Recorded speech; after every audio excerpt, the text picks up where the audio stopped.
Do not change the channel. I'm not going to do an entire segment on the Golden Globes again, I promise you. But I saw the response to Ricky Gervais, and it just got me thinking about things. So let me go over a couple of the responses from the, of course, lefty pearl-clutching press, and I'll tell you my thoughts. First of all, LA Times writer, these idiots. I'm not making this up. Or no, Vanity Fair writers first. Vanity Fair writer says, quote, "Here's my Ricky Gervais problem.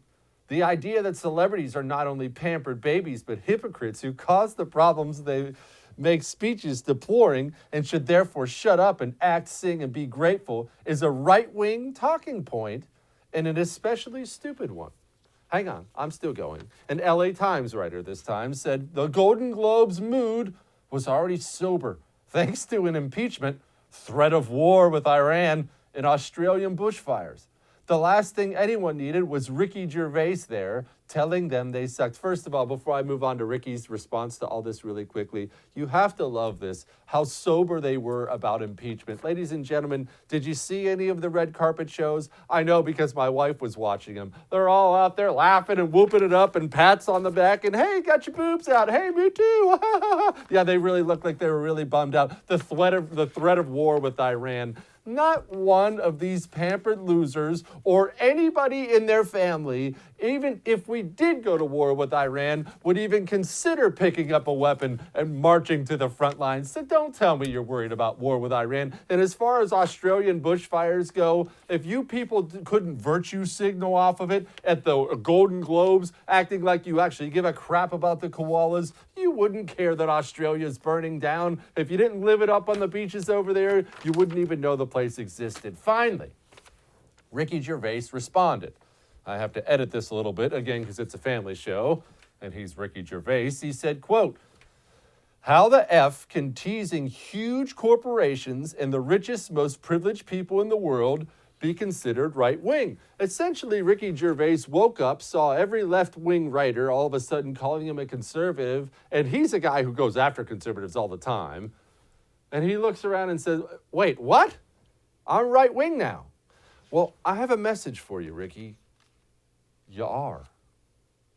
And that may make you really, really uncomfortable. I get that. He's somebody who rages against conservatives. Christians are stupid and conservatives are dumb and whatever.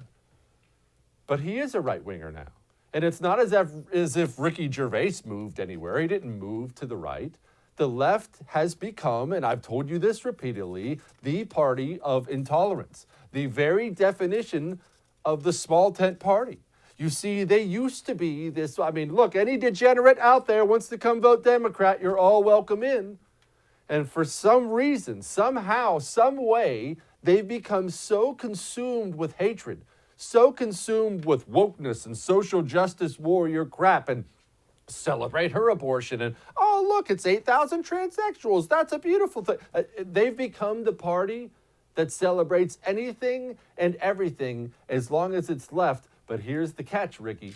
Here's the catch for all of you who think you might be moderates or apolitical or I don't even like the right. If you don't walk lockstep with them every single step of the way, you're considered a right-winger to them. You may not like the right wing, but the truth of the matter is, especially in this modern populist Trump era, the right wing welcomes everybody in. Everyone.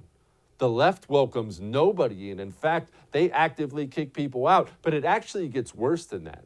You see, this goes way beyond the Golden Globes and Ricky Gervais. What the left has become, the ultimate bully party, you aren't even allowed to just be silent on things. Do you remember, you probably don't unless you're a 15-year-old girl, but for years, Taylor Swift, she's this big singer, she refused to take any political stance. I'm just going to do teeny bop music and play my guitar or whatever.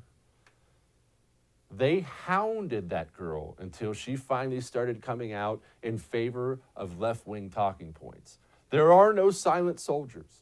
There is nothing allowed. There's no deviation from the hardcore leftist line. Either you are with them lockstep every single step of the way, or you are the enemy. So guess what, Ricky Gervais? Welcome to the right wing. And it doesn't matter how you line up on the issues or whether you like Donald Trump or not. In this modern day, in the year 2020, if you don't want to conform, if you want to be counterculture, if you want to think for yourself, whether you realize it today, next year, or 10 years from now, you are a right winger now.